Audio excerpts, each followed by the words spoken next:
جنہوں نے اہل اللہ کی توہین کی، اللہ نے ان کا سر ان کے پیروں میں دیا ہے۔ یہ سندل بابا جی کا نام سنا ہے جو آتے ہیں یہاں 137 سال، یہ جن کے خلیفہ ہے سنڈاکئی بابا جی، حاجی ولی محمد سے بہت بڑے بزرگ، حاجی ولی محمد نام تو سنڈاکئی علاقہ ہے۔ تو وہاں والی سوات نے ان کو 200 خچروں پر چاول بھیجے کہ آپ کا لنگر چلے۔ سنڈاکئی بابا کے پاس ہمہ وقت 300 آدمی بندوقوں کے ساتھ ہوتے ہیں، وہ ایسے سنڈاکئی بابا تھے، اور مستقل حکومت کی شکل میں۔ سنڈاکئی بابا جی نے کہا کہ بھائی میرا لنگر تو ویسے ہی چلتے ہے، تو فقیروں کا لنگر ہے، اس کے لیے اتنے چاولوں کی کیا ضرورت، صبح و شام روٹی ملتی ہے، میں نہیں لے سکتا، واپس لے لیں۔ سنڈاکئی بابا جی کے خلفاء نے دل میں سوچا کہ بابا جی بھی سب سے جھگڑ رہے خواہاں، اب والی سوات سے لڑنے کی کیا ضرورت ہے، تو انہوں نے کہا نہیں بس ہم اتار لیتے، کوئی بات نہیں، ہم بابا جی کو راضی کر لیں۔ ایک بڑے حال میں 200 خچروں سے چاول اتار لیے۔ سنڈاکئی بابا جی نے کچھ نہیں کہا۔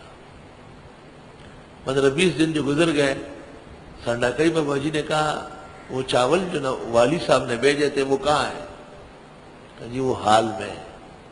اچھا ہے حال میں؟ کہا دیکھ کیا ہو۔ جا کے دروازے کھولے تو وہ سارے کیڑے، پورے حال صرف کیڑا، ایک دانہ چاول کا نہیں ہے، ایک دانہ، کئیو دانہ راڑی مت ہو گئے جو گفانوں تا سڑا دے جو قڑون نہیں ہو اے وہ لوگوں سے چھینے تھے۔ زور اوروں کا تو یہ ہوتا ہے نا،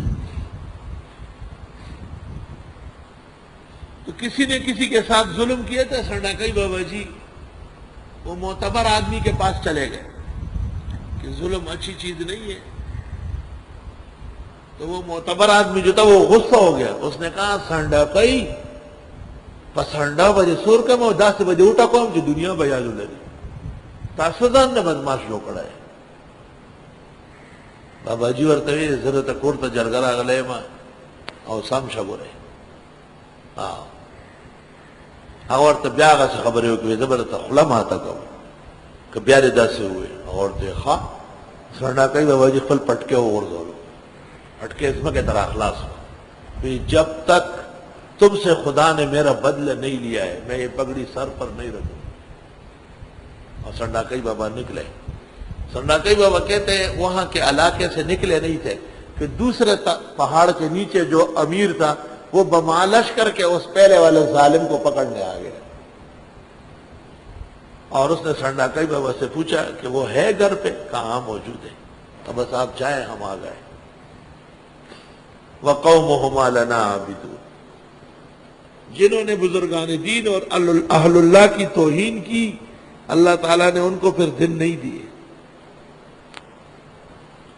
کبھی کبھی کمزور قوموں میں اللہ عالی المرتبت عالم اور ولی پیدا کر لیتا ہے، کمزور قوموں میں، تو بڑی قومیں ان کے تابع ہو جاتی ہیں۔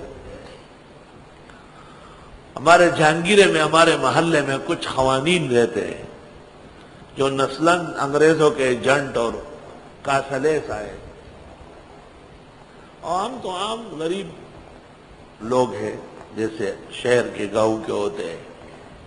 میرے استاد سے مولانا احسان الحق، وہ مجھ سے بڑی محبت کرتے تھے بے انتہا، اس کو بڑی اچھی لگتی تھی کہ میں نماز پڑھاؤں، تو ان میں سے ایک خان نے ان کو ایک دن کہا، اور ایک کہنا احسانہ، استاد کا نام احسان الحق تھا، خان صاحب سے چھوٹے تھے، اور ایک کہنا خواہ احسانہ نجدہ ابوئی کہنا نبیہ گورتے ہیں ہم فون نے کہی خواہ،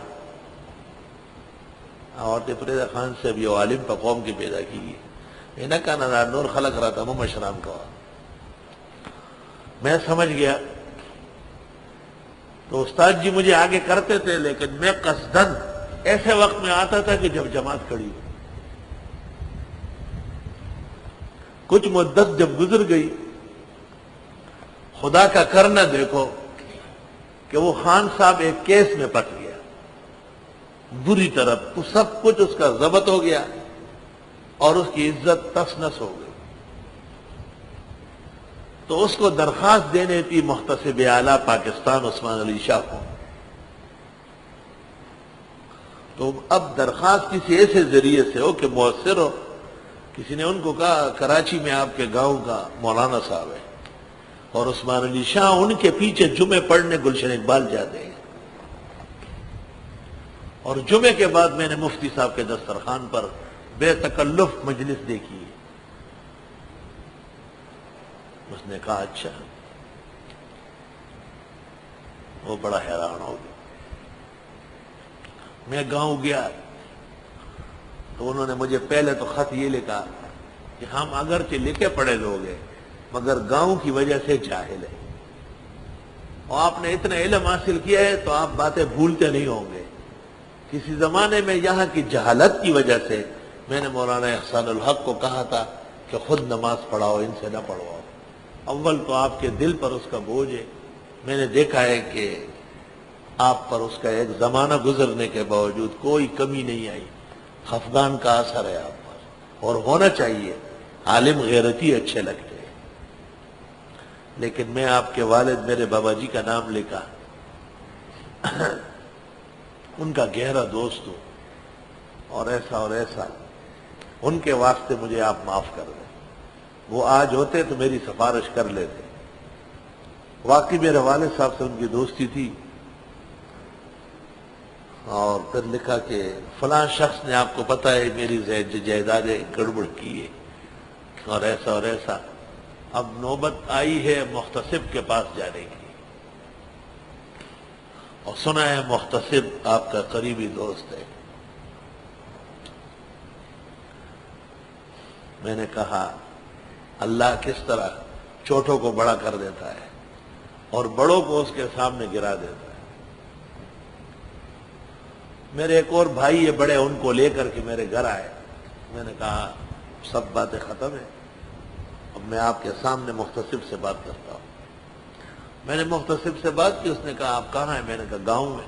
کہا میں رات کو آتا ہوں، ساتھ کھانا کھاتا ہوں. میں نے کہا آپ کھانا کھانے آئے؟ بے شک، لیکن ان کا کام تو کا کام کی فکر نہ کرے، وہ ہو گیا. وہ بڑے حیران ہو گئے. مغرب کی نماز کے بعد محتسب کی گاڑی آ گئی، ہمارے ساتھ رہے 10-11 بجے تک. اور ان کو کہا کہ آپ بس ایک درخواست میرے نام بھیج دیں، میں بینک کو تمام چیزوں کو بالکل الرٹ کر دوں گا، اور آپ کے حق میں ہی فیصلہ ہوگا، کیونکہ مفتی صاحب میرے استاد اور شیخ.